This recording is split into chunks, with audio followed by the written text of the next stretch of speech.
live? Is it letting me do this? Maybe.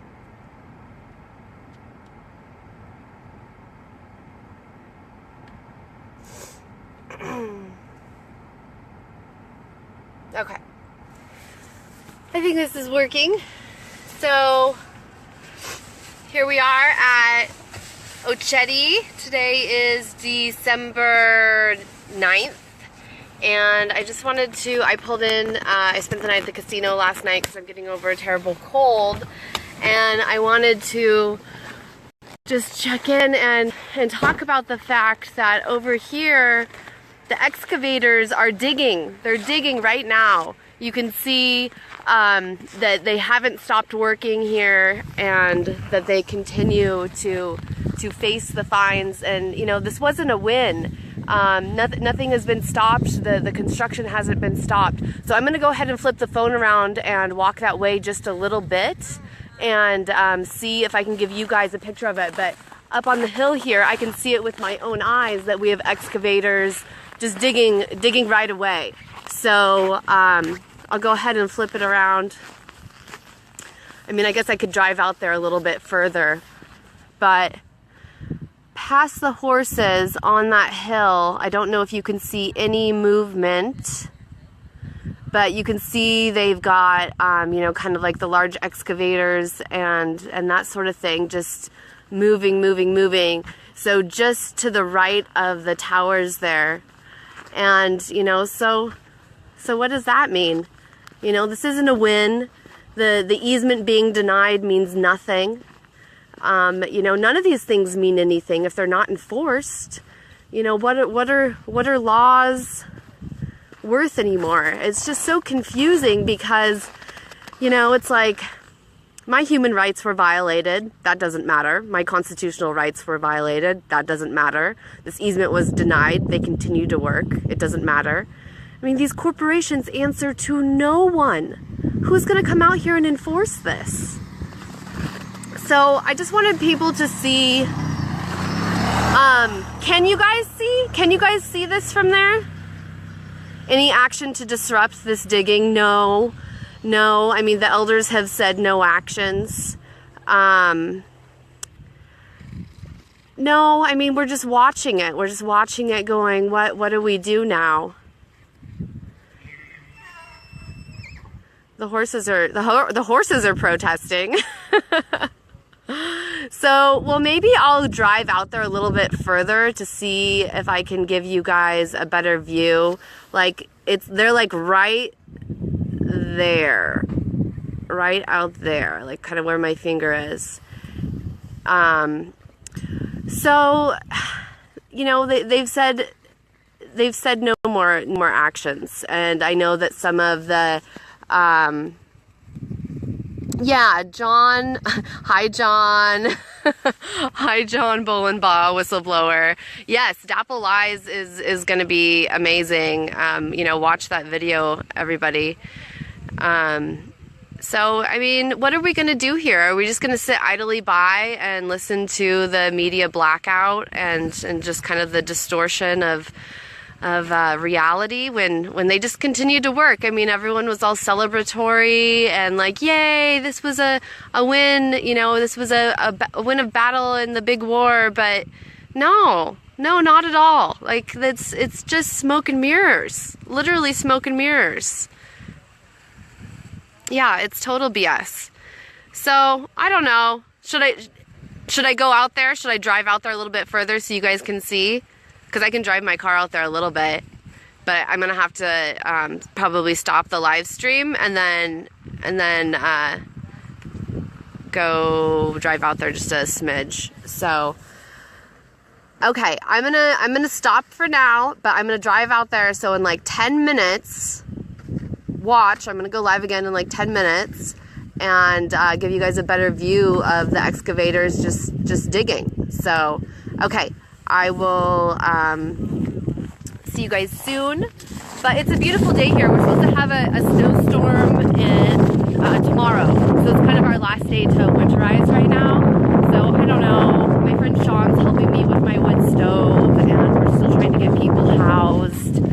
And it's really, really cold.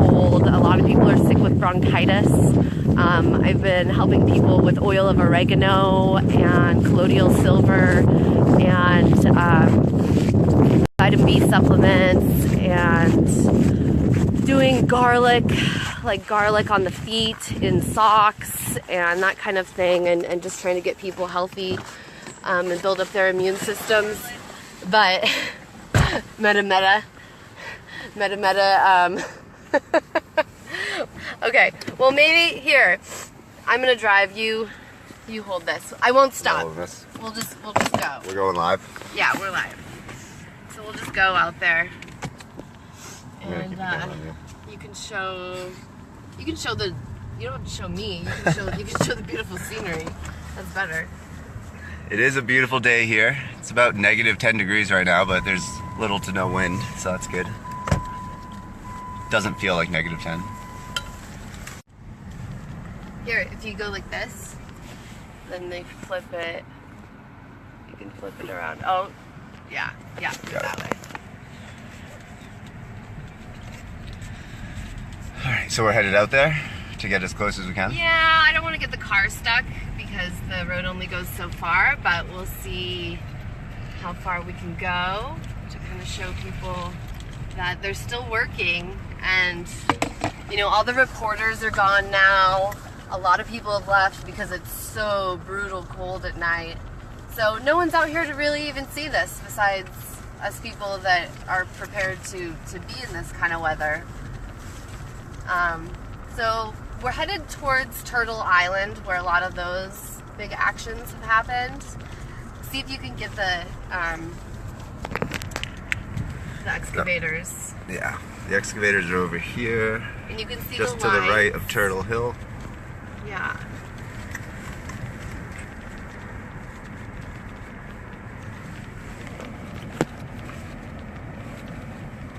Can people see? I'm not sure. They're so, you can see. It's tough though. I don't know. Can we get comments saying if people can see the excavators or not? They're over to the right of this hill, right where my finger is pointing.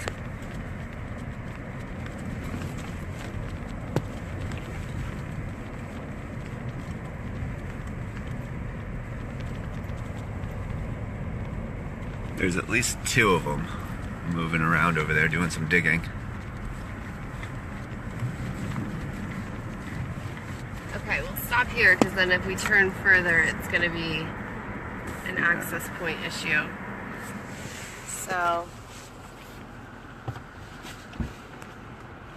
let's see.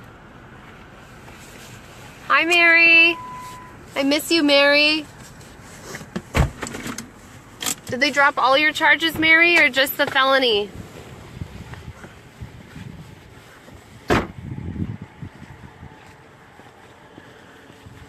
So they set my court date for February, but they dropped my felony charge, but I still have to face the rioting and public nuisance. So, and I heard that they picked just some of us to do that too, particularly maybe some of us that won't shut up.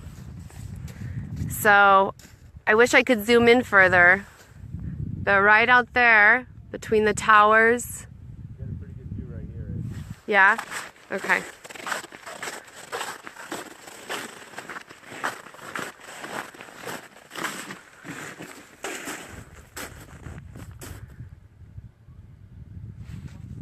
You know, you can see at least half a dozen national. Not dropped vehicles for you either, Mary. Can you guys see it? Mary can see. So they're just digging away. I guess it's $50,000 a day. So right up there. But I think what do they have invested in this? $650 billion or something.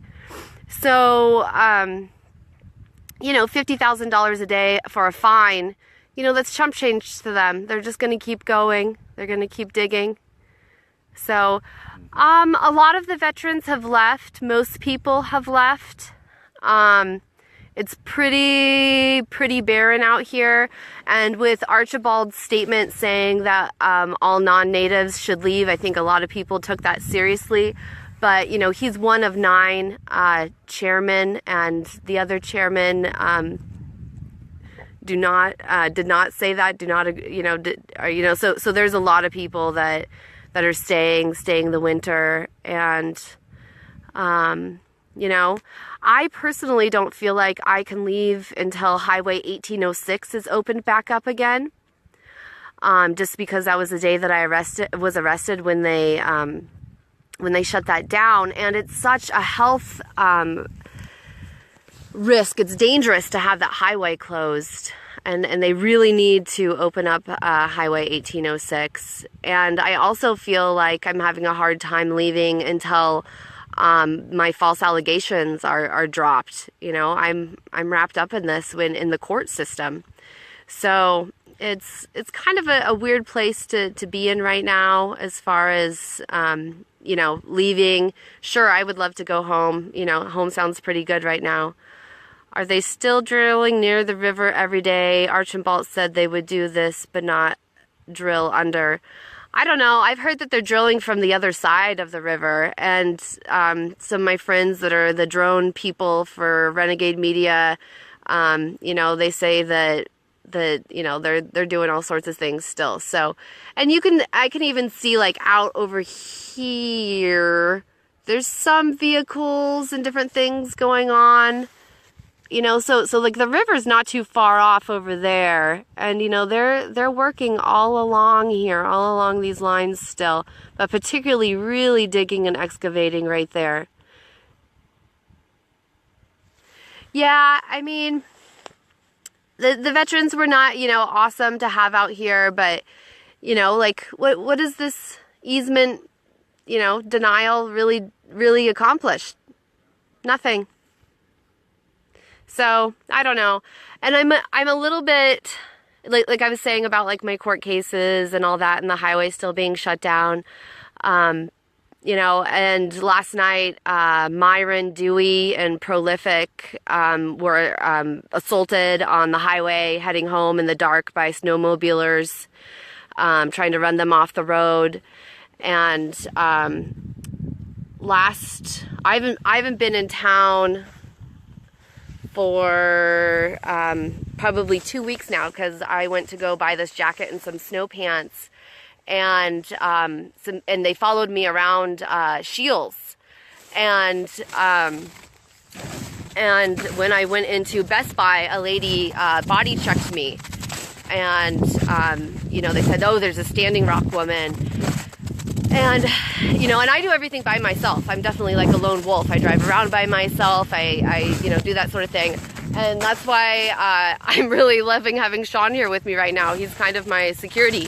So I went then to Lowe's, and the same woman and another woman then cornered me in Lowe's with carts, and then hit me in my legs with their shopping carts.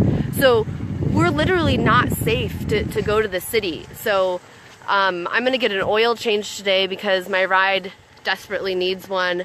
It's been a couple months, and I was told not to go to the city by myself and to go with someone else, and at least have one or two other people with me. So never in my life have I been afraid to go to the city, but I'm honestly a little bit scared to go to Bismarck.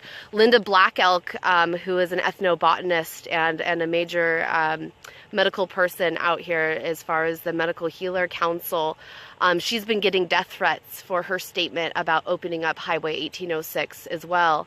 So I'm taking this very seriously, especially after I was essentially assaulted in Best Buy and Lowe's by other women.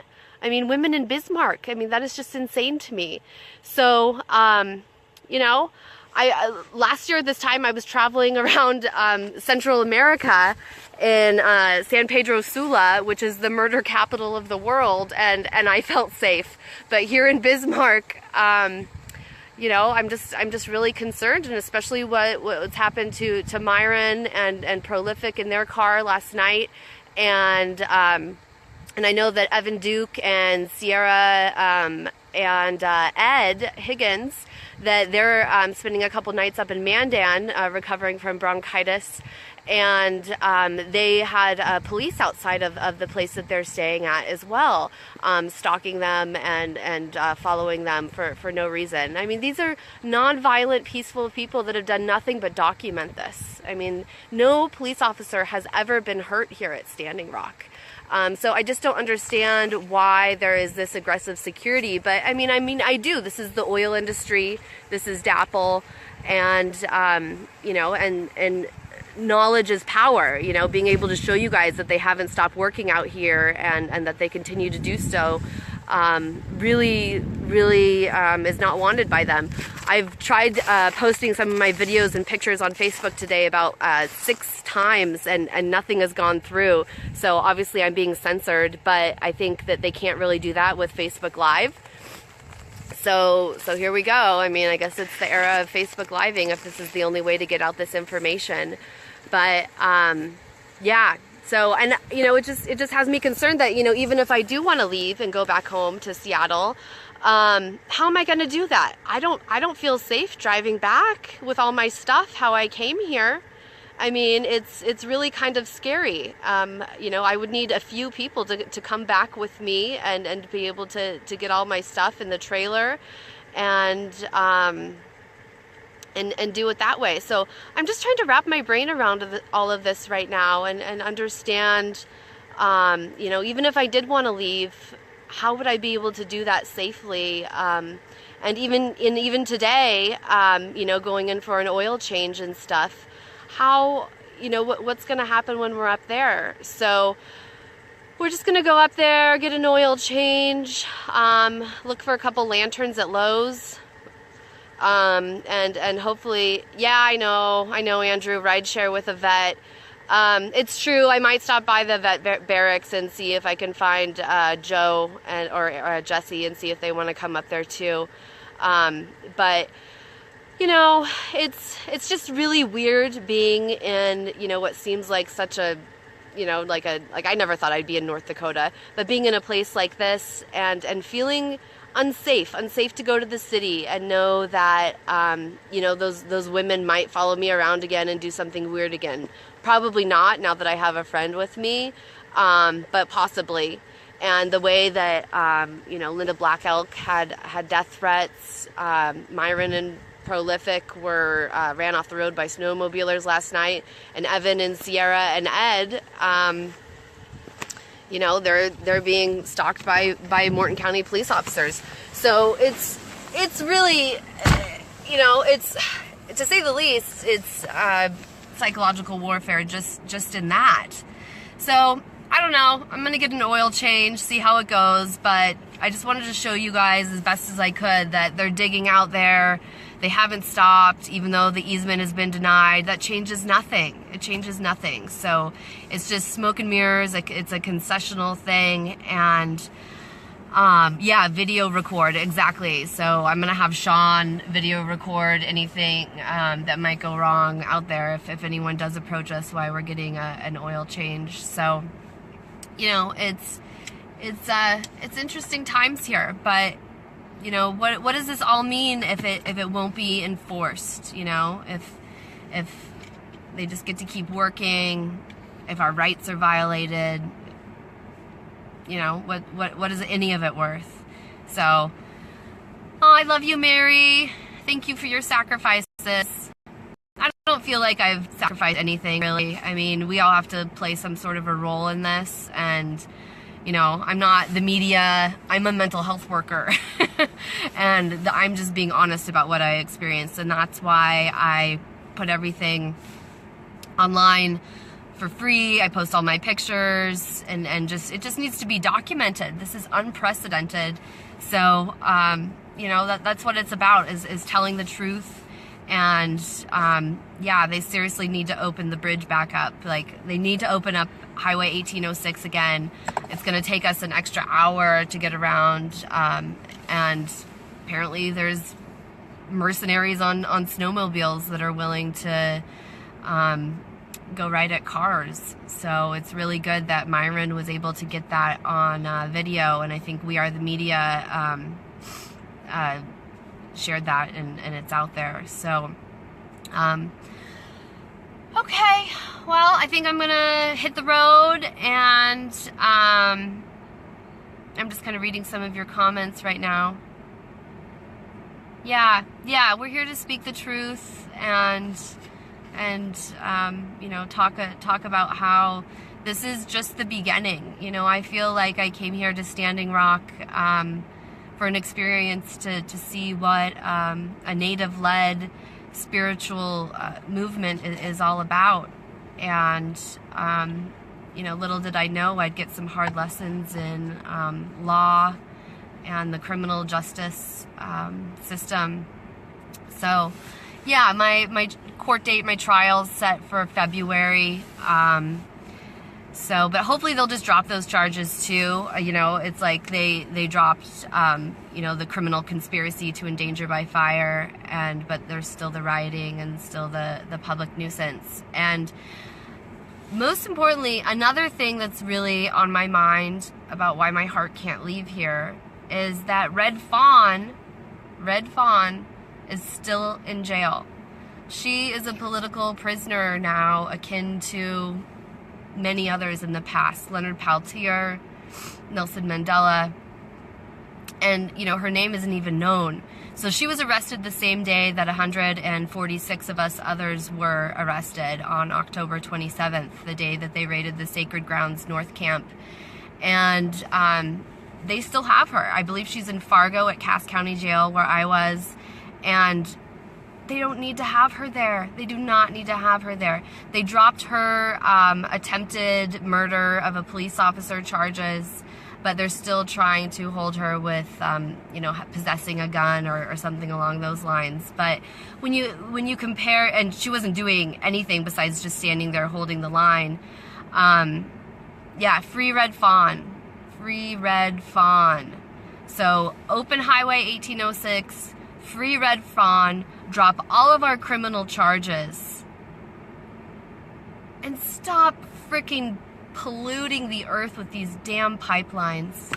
I mean, there was another leak here just the other day that, you know, it's too icy for them to really see the damage that it's done. But, you know, the river here is connected to the Oglala Aquifer, which is, I believe, the biggest aquifer in the country.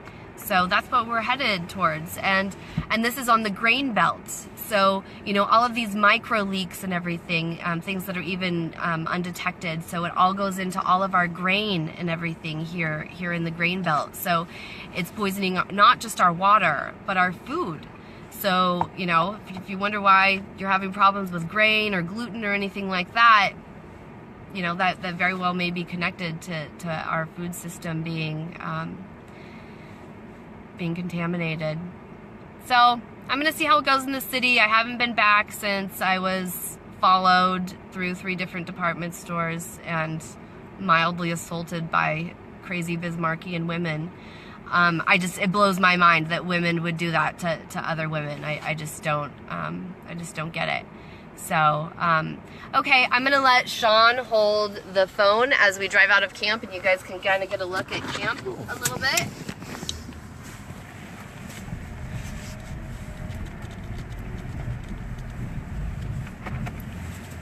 Will you tell me any of the comments or questions people are asking?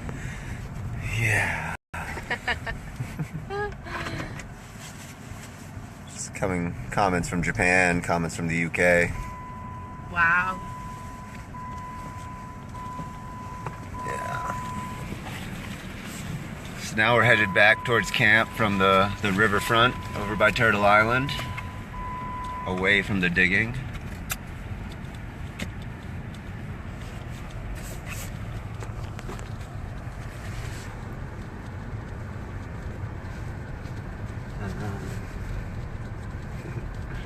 Hi, Jack. Yeah, we'll be sure to videotape anything in the city if it starts to get a little weird or if we notice anything. We've got 2 phones, so hopefully one of them will work. A couple of the people have now been identified. I think the people that threatened people at the Ramada that Anonymous went after. They found one of the guys, and then I think now these snowmobilers have been identified, and they're on their way of getting them as well. But I mean, when I first came out here and I did an action in the city, just like a peaceful stand there on the sidewalk corner, kind of like, I had a little sign that says protect, not protest. And, just standing there and saying, please protect us, protect the land, protect us, that sort of thing. And then I realized that there are protesters protesting us, that there's pro-DAPL protesters, and that's who these people are. And I just was like, whoa. And so I don't know if they're paid or if they're just Looney Tunes or what, or just, greatly misinformed or invested in the oil company themselves, through or the police department. Who knows? But yeah, they're some of the scariest, most aggressive people that I've come across. The fact that they're willing to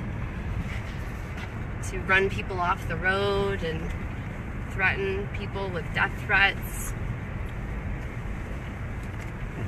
So here you can see camp is still building. We're still preparing for winter. It's not going anywhere. There's lots of activity here. It's definitely shrunk down since I showed up 5 days ago, dramatically, but still at least a couple thousand people here getting ready, getting prepared. Lots of construction going on right now, permanent structures. Yeah, a lot of permanent structures going up because the wind just cuts through. I wonder if they'll let us out the north gate. I'm gonna try. Yeah. Danny's working. Danny will let me through. Totally. This is the now famous flag row with the flags of, I believe it's over 700 native nations of North America now, standing in solidarity, which is unprecedented. It's one of the most inspiring and awe-striking drives I've ever been on, with all the flags.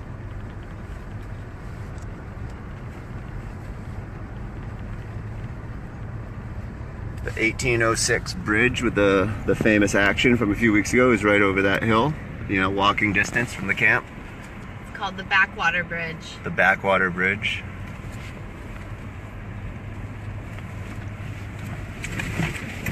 So that's where the barricade is, that's where the highway's been closed.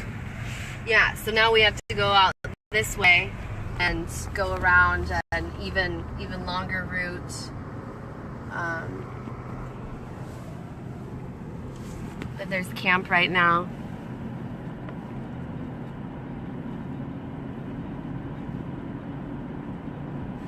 So it's beautiful out here. I mean, it is freaking cold. It really is. But with the wood stoves and some approved Mr. Buddy indoor heaters and that sort of thing, it's not too bad. But it's the people that were showing up with nothing that were causing some issues with supplies and toilets and that sort of thing. But those of us that have the proper winter gear and know how to do these things. I'd like to thank my dad, Bob Spencer, for torturing me as a young child, because now I know how to survive in winter conditions, and also hiking up Kilimanjaro and Mount Everest have also prepared me for this kind of thing. So there's hardy folk out here, and that's what it takes. So there's